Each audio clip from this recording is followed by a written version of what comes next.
सूरज आसमान में तमतमाया खड़ा था।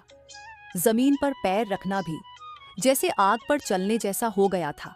हवा नहीं थी, बस एक खामोशी जो गरीबों के घरों में पसीने की बू से भरी हुई थी। गांव के उत्तर छोर पर एक पुरानी झोपड़ी थी, मिट्टी की दीवारें। टूटे छप्पर के नीचे बैठा एक आदमी अपने बेटे की पीठ पर हाथ फेर रहा था। वह आदमी था हरिराम, गांव का सबसे ईमानदार, सबसे मेहनती, लेकिन सबसे गरीब इंसान। ये सूरज हर रोज जैसे मेरी ईमानदारी को और भून देता है, लेकिन क्या करूं? माँ के संस्कार यही थे, जो भी मिले मेहनत से मिले, सच्चाई से मिले। तभी पानी का बोतल लेकर उसकी पत्नी आती है। थोड़ा पानी पी लो, आपका चेहरा तो लाल पड़ गया है। इतनी गर्मी में भी काम कर रहे हो। खेतों में केतारी तो बो दिया है मीणा, पर पानी नहीं मिलेगा तो वह मुरझा जाएगा। आसपास की सभी नहरें, कुएं, तालाब सूख गए हैं।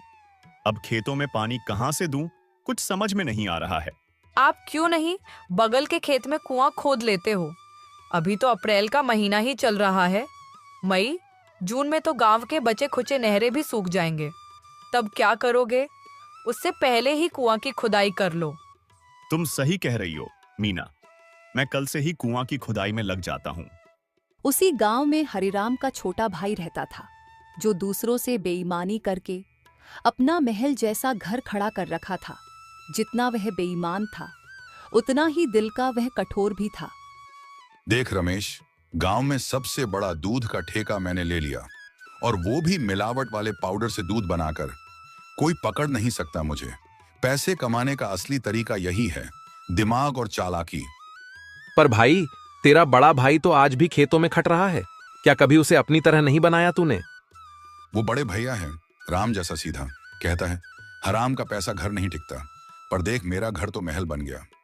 आपने कभी अपने भाई से मदद क्यों नहीं मांगी? इतना पैसा है उसके पास। मदद वो नहीं होती जो रिश्तों की लाज उतार दे। और वैसे भी मैं अपने बच्चों को सिखाना चाहता हूं कि पसीने की कमाई में जो मिठास है, वो झूठ के पैसे में नहीं।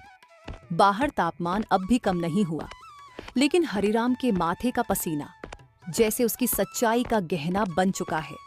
वह अपनी खेतों की तरफ अपनी फसल को देखने जा रहा था। तभी उसका छोटा भाई विक्रम उसे रास्ता में मिलता है। भैया, अब तो मान जा, ये जमाना ईमानदारी का नहीं रहा। मेरे पास गाड़ी है, बंगला है, पैसे की बारिश है, और तू फटे कपड़े, सूखी थाली, तपती दोपहरी। तेरे पास सब कुछ है विक्रम, बस एक चीज नहीं है, चैन। तू अपने बच्चों को क्या सिखा रहा है कि झूठ बोलो, मिलावट करो और अमीर बनो? देख लेना, पैसा मिट्टी जैसा है, जब तक ऊपर है तब तक सिर ऊंचा, जब गिरा तो कीचड़ बना देगा। अगली सुबह हरिराम अकेला खेत के बीचों बीच एक फावड़ा लेकर कुएं की खुदाई में जुट जाता है। हर चोट के साथ मिट्टी उड़ती है और उसके माथे पर पसीने की धार तेज होती जा रही है। वह मन ही मन बोलता है, अगर इस साल भी बारिश कम हुई तो फसल बर्बाद हो जाएगी। कुआं खुदाऊंगा, चाहे जान चली जाए, पर बच्चे भूखे नहीं सोएंगे। दोपहर का समय पास ही से एक चरवाहा गुजरता है, जो हरिराम की हालत देखता है। हरिराम भैया, ये क्या कर रहे हो? सूरज सिर पर है और आप अकेले खुदाई कर रहे हो। कम से कम कुछ खा पी लो। समय नहीं है भाई, हर मिनट कीमती है। अगर ये कुआं अगले महीने तक न बना तो खेत मर जाएगा, और साथ में हम भी। चरवाहा सिर हिलाकर चला जाता है। कुछ देर बाद हरिराम की चाल लड़खड़ाने लगती है। कुछ घंटे बाद हरिराम धूप में बेहोश हो चुका है। उसका शरीर तप रहा है, होंठ सूख गए हैं, फावड़ा पास पड़ा है। मीना खेत के पास आती है, हाथ में पानी का बोतल लेकर। हरिराम जी, ओ हरिराम जी, हरिराम जी, आँख खोलिए, देखिए मैं आई हूँ। आपने वादा किया था सोनू को पढ़ाना है ना, उठिए ना।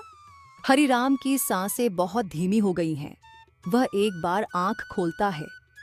मीना, कुआं बनाना है, सोनू भूखा ना रहे। कुछ नहीं चाहिए हमें, बस आप चाहिए। घर चलिए, मैं सब संभाल लूंगी। हरिराम की आंखें बंद हो जाती हैं, उसकी सांसें थम जाती हैं। मीना की चीख आसमान में गूंज जाती है। हरिराम की चिता की राख अभी ठंडी भी नहीं हुई थी और मीना की आंखों से आंसू थमने का नाम ही नहीं ले रहे थे। वो एक कोने में बैठी थी। गहरा सन्नाटा उसके चारों ओर पसरा था। उस घर में अब वो आवाजें नहीं गूंजती थीं जो हरिराम के होने का एहसास कराती थीं। बेटे की छोटी छोटी बातें अब मीना के दिल को छलनी कर देती थीं। मैं हार नहीं मानूंगी हरिराम जी। आपकी मौत उस कुएं की खुदाई करने की वजह से हुई है। मैं इसे पूरा करके रहूंगी। अगली सुबह मीना ने कुदाल उठाया और कुएं की तरफ चल दी और फिर अधूरा कुआं को खोदना चालू कर दी। कई दिनों के बाद उनकी मेहनत रंग लाई और आखिरकार उसे कुएं से पानी आ गई। ये देखकर गांव वाले दंग रह गए। अब हरिराम का भाई विक्रम उस कुआं को देखकर लालच भर आई। गीता, पानी की समस्या अब होते जा रही है। सारे तालाब कुएं सूख चुके हैं। गांव वाले पानी के लिए तरसने लगे हैं। अगर मैं पानी का व्यापार करने लगूं तो मेरी अच्छी कमाई होने लगेगी। पर आप पानी की व्यापार कैसे करोगे जी? पानी तो कहीं पर भी नहीं है। दूर दूर तक कुएं तालाब सूख पड़े हैं। अरे मूर्ख गीता, तुम्हें क्या पता नहीं है? मीना भाभी ने कुएं की खुदाई कर दी है और उसमें पानी भी निकल आई है। अब देखो मैं व्यापार पानी का कैसे करता हूं। फिर विक्रम मीना का घर पहुंचता है और मीना से कहता है, भाभी, मुझे आपसे एक बात करनी थी। मुझे यह बात करते हुए खुद ही खराब लग रहा है। वे कुआं वाली जो खेत है, वह खेत बाबूजी ने मेरे नाम पर करके गए थे। शायद भैया ने आपको नहीं बताया होगा। विक्रम जी, अगर वह जमीन आपकी थी तो बंटवारे में आपने वह जमीन क्यों नहीं लिया? और भैया ने तो इस जमीन के बारे में मुझे कुछ बताया भी नहीं। मुझे भरोसा नहीं है कि वह जमीन आपका है। देखिए मीना भाभी, भैया की गरीबी की स्थिति को देखकर मैंने वह जमीन भैया को रखने को दिया था, पर अब वह जमीन मुझे लेना पड़ेगा। अगर आपको भरोसा नहीं है तो मैं कागज अपने साथ लेकर आया हूं, देख लीजिए। मैं तो इतना पढ़ी लिखी नहीं हूँ, पर मैं यह कागज आज रख लेती हूँ और कल सुबह ही मैं मुखिया जी के पास जाऊंगी और इस कागज को दिखाऊंगी। ठीक है मीना भाभी, जैसी आपकी इच्छा। ऐसा कहकर विक्रम वहां से चला जाता है और अगली सुबह होते ही मीना कागज को लेकर मुखिया जी के पास जाती है। पर वह इस बात से बिल्कुल अनजान थी कि मुखिया जी भी विक्रम से पैसा लिए हुए थे। मुखिया जी, यह कागज देखकर बताइए कि इस कागज पर क्या लिखा है। मीणा, इस कागज पर यह लिखा है कि जिस खेत में तुमने कुएं की खुदाई की है वह खेत विक्रम का है। फिर मीना बड़ी उदास मन से वह कागज लेकर घर आ जाती है और आंखों में आंसू भरे अपनी मेहनत वाले कुएं विक्रम के हवाले कर देती है। और उधर विक्रम खुशी खुशी वह पेपर लेकर घर आ जाता है। अब देखो गीता, मैं पानी का व्यापार कैसे करता हूं। गांव वाले बूंद बूंद पानी के लिए तरस रहे हैं। मेरे जैसे को कहते हैं दिमाग वाला। दिमाग वाला नहीं कहते हैं, इसे कहते हैं बेईमान वाला। ज्यादा अपने आप को होशियार मत समझो। आज जो तुमने यह चमचमाती साड़ी पहन रखी हो ना, और होठों में लाली लगा रखी हो, वह सब इसी पैसे की वजह से है।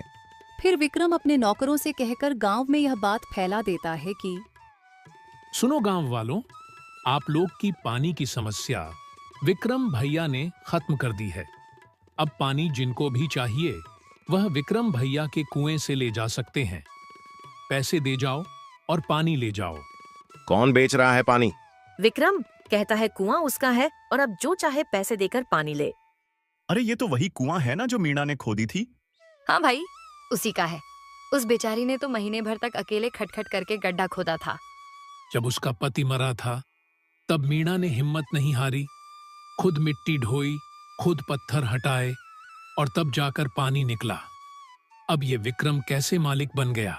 जब यह बात मीणा के कानों तक पहुंची तो मीणा को यह सोचकर तकलीफ हो रही थी कि उसने जिस कुएं को खून पसीने से सींचा था, अब कोई और उसे दौलत कमाने का जरिया बना रहा। पानी ले जाओ भाई, 10 रुपये में 30 लीटर पानी ले जाओ। पैसे दो, पानी लो, वरना प्यासे रहो। गांव वालों के पास कोई चारा नहीं था। खेत सूख रहे थे, मवेशी प्यासी निगाहों से देख रहे थे और लोगों की मजबूरी विक्रम की जेब भर रही थी। इसी बीच एक दिन गांव में एक बूढ़े थके हुए साधु बाबा आए।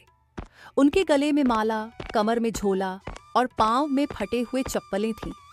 माथे पर भस्म और आंखों में तेज था, पर चेहरा पसीने और थकावट से ढका हुआ। बाबा सीधे विक्रम के कुएं के पास पहुंचे। बेटा, बड़ी प्यास लगी है, एक लोटा पानी दे दो, भगवान भला करेगा। बाबा, भगवान भला तभी करेगा जब उसके पास पैसे होंगे। यहाँ पानी मुफ्त नहीं मिलता। 10 रुपये दो, पानी लो। मेरे पास कुछ नहीं है बेटा, बस एक लोटा पानी चाहिए। तो जा बाबा, बिना पैसे के पानी नहीं मिलेगा। यहाँ दया धर्म नहीं चलता। बाबा का चेहरा उतर गया। वो चुपचाप वहां से चले गए। फिर वो अगले घर पहुंचे। बहन, एक लोटा पानी दे दो, बड़ी प्यास लगी है। माफ करना बाबा, अब तो हम खुद खरीद कर पीते हैं, तुम्हें कैसे दें। बाबा और आगे बढ़े। तीसरे घर गए, वहां भी वही जवाब मिला, पैसे दो, पानी लो। थके हुए पांव और टूटी हुई उम्मीदों के साथ बाबा अब गांव के सबसे गरीब घर की ओर बढ़े। वो था मीणा का घर। उसके पास कुछ भी नहीं था, लेकिन दिल सोने जैसा था। मीणा अपनी झोपड़ी में सूखी रोटी सेंक रही थी। बाबा उसके पास पहुंचे। बेटी, एक लोटा पानी मिलेगा क्या? बहुत प्यासा हूं। मीणा ने बिना एक शब्द बोले अपनी टूटी बाल्टी उठाई और घर के कोने में रखे घड़े से आखिरी पानी लाकर बाबा के सामने रख दिया। बाबा, ये लीजिए, हमारे पास बहुत नहीं है, लेकिन जो है वो आपका है। बाबा ने कांपते हाथों से पानी लिया, पिया और आंखें बंद करके आकाश की ओर देखा। बाबा थोड़ी देर आंखें बंद करके कुछ मंत्र बुदबुदाते हैं, फिर अपना झोला खोलते हैं। झोले से एक छोटा मिट्टी का मटका बाहर निकालते हैं, जो लाल कपड़े से ढका होता है। बेटी मीणा, तूने सच्चे दिल से एक प्यासे को जल पिलाया है। ये मटका मैं तुम्हें आशीर्वाद स्वरूप देता हूँ। नहीं बाबा, मुझे यह मटका नहीं चाहिए। मैं यह मटका रखकर क्या करूंगी? घर में कुछ सामान नहीं है, तो यह खाली पड़ा रहेगा। बेटी, यह मटका सबको नहीं मिलता। जो ईमानदार और दूसरों की भलाई करता है, उसे ही मिलता है। ये साधारण मटका नहीं है। ये मटका मेरी साधना का फल है। इससे जो भी मांगोगी सच्चे दिल से, वो मिलेगा। पानी, दूध, अन्न, घी, जो भी। पर ध्यान रखना, जब मांगना पूरा हो जाए तो इस लाल कपड़े से मटके को ढक देना, तभी यह रुक जाएगा, वरना ये मटका कभी नहीं रुकेगा और सब कुछ बर्बाद हो जाएगा। मीणा ने मटके को अपने पास रख ली और इतना कहकर बाबा मीणा के सिर पर हाथ रखकर आशीर्वाद देते हैं और धीरे धीरे ओझल हो जाते हैं। अगली सुबह मीणा घबराते हुए मटके को देखती है, फिर हिम्मत करके कहती है, मटका मटका, एक लोटा पानी दे दो। अचानक मटके के अंदर से छप छप की आवाज आती है और मटका पानी से भर जाता है। मीणा की आंखें हैरानी से खुली की खुली रह जाती हैं। अब ढक देती हूँ, बाबा ने यही कहा था। वो लाल कपड़ा मटके पर रख देती है। मटका शांत हो जाता है। अब रोज मीणा जरूरत के अनुसार कुछ मांगती, दूध, आटा, दाल, और मटका हर बार उसे वहीं देता। गांव वाले अब धीरे धीरे जानने लगते हैं कि मीणा के घर कुछ चमत्कार हो रहा है, पर मीणा इसे छिपाकर रखती है, किसी को बताती नहीं, क्योंकि बाबा ने कहा था इसका उपयोग जरूरत के लिए करना, दिखावे के लिए नहीं। कुछ महीने बाद अब मीणा का घर पहले जैसा नहीं रहा। टूटे फूटे आंगन की जगह अब पक्की ईंटों की फर्श है। जहां पहले एक खाली कोना था, अब वहीं एक बड़ा सा राशन की दुकान सजा है। आटा, चावल, तेल, मसाले, दाल, साबुन, सब कुछ। गांव वाले अब लाइन लगाकर आते हैं। मीणा बहन, जो सामान तुम देती हो वो तो सेठ की दुकान से भी सस्ता और बढ़िया होता है। ये सब भगवान की कृपा है राधा बहन। मीणा बहन, तुम्हारे पति बहुत ही ईमानदार इंसान थे और तुम्हारे देवर विक्रम उतना ही बेईमान। इसलिए देखो, विक्रम का व्यापार ठप हो गया है। बेईमानी का फल जरूर मिलता है और ईमानदारी का फल में देर है, पर अंधेर नहीं। यह सब औरतों की बातें खड़ा होकर विक्रम सुन रहा था और फिर उसे मीना से जलन पैदा हो गया। वह सोचने लगा कि आजकल मीना भाभी के बहुत चर्चे हो रहे हैं और मेरा मजाक उड़ाया जा रहा है। क्यों ना हम मीना भाभी की दुकान में ही आग लगा देते हैं। ना रहेगा बांस और ना ही बजेगी बांसुरी।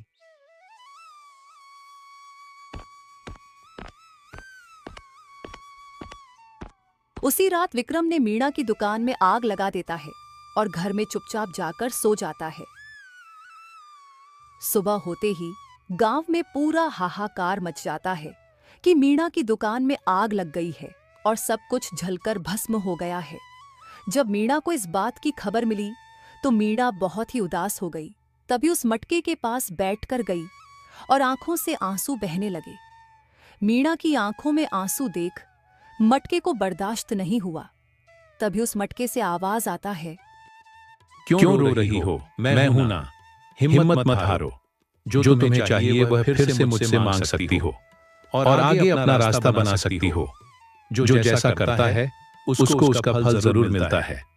यह सुनते ही मीना को एक उम्मीद की किरण नजर आई और फिर से वह अपनी राशन की व्यापार को चालू की। मीना की तुरंत दुकान खोलने की बात विक्रम को अंदर से झकझोर कर रख दिया। उसने मन ही मन सोचने लगा, आखिर में यह मीना भाभी ऐसा क्या करती है कि यह तुरंत ही अपना राशन का व्यापार चालू कर ली। अब तो और भी गांव वाले मुझे ताना देंगे। मुझे इसका पता लगाना ही होगा, चाहे कुछ भी हो जाए। विक्रम गुस्से में मीना की जासूसी करने का फैसला करता है।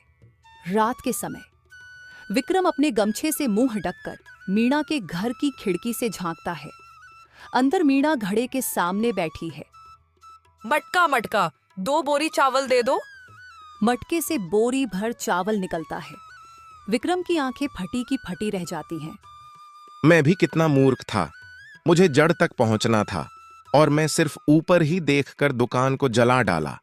जड़ तो यह मटका है, तो राज इस मटके में है। जो मांगो वो देता है। अब यह मटका हमारा होगा। विक्रम खिड़की से आता है और मीना के आंगन में चुपके से मटका चुरा लेता है। अब देखो असली बादशाह कौन बनता है। विक्रम मटका लेकर घर पहुंचता है और अपनी पत्नी बेटे को जगाता है। जल्दी उठो, अब हमें इस गांव से जाना है। हमारे पास बिना मेहनत किए अब सब कुछ होगा। ये देखो मटका। अरे यह मटका लेकर क्या करोगे? अचार लगाओगे क्या? अरे पगली, पहले चलो हमारे साथ, फिर मैं तुम्हें बताऊंगा। अरे इतनी रात में कहाँ लेकर जा रहे हो? पहले मुझे बता भी तो दो कि बात क्या है। तुम बोलती ही बहुत ज्यादा हो। थोड़ी देर सब्र करो, मैं सब कुछ तुम्हें बता दूंगा। कुछ दूर चलते ही वह लोग तालाब के पास पहुंच जाते हैं। विक्रम, पत्नी और बेटा नाव में बैठते हैं। मटका उनके पास रखा है। नाव धीरे धीरे बह रही है और दूसरी तरफ एक नया गांव दिखाई दे रहा है। विक्रम बैठे बैठे सारी बात अपनी पत्नी को बता देता है। क्या जी, इस मटके से सच में सब कुछ मिलेगा? हाँ देखो, अभी मटका 5 बोरी चावल दे दो। मटका से चावल निकलने लगता है। पापा पापा आइसक्रीम मांग कर देखो ना मटका से। आइसक्रीम निकलने लगता है। अब चावल और आइसक्रीम से नाव भरने लगता है। तभी पत्नी बोलती है, अरे अब तो नाव भारी हो रही है। नाव डगमगाने लगती है। पत्नी डरने लगती है। विक्रम, बंद करो इसे। बहुत हो गया, पानी अंदर आ रहा है और आइसक्रीम भी पिघल रहा है। रुक जा मटका, बस कर, बंद हो जा। मटका नहीं रुकता क्योंकि उसे लाल कपड़े से ढका नहीं गया। अब चावल, आइसक्रीम सब कुछ गिरते जा रहे हैं और नाव डूबने लगी है। विक्रम और उसका परिवार पानी में डूबते दिखने लगे। विक्रम के लालच की वजह से उसे और उसके परिवार को अपनी जान गंवानी पड़ी। मीणा मेहनती और ईमानदार थी। भले ही मटका अब उसके पास नहीं थी, लेकिन आज तक मटका ने जो भी दिया था, मीणा ने अपने मेहनत से उसे दुगना कर दिया था और खुशी से जीने लगी। इस कहानी से हमें यह शिक्षा मिलती है कि लालच बुरी बला है।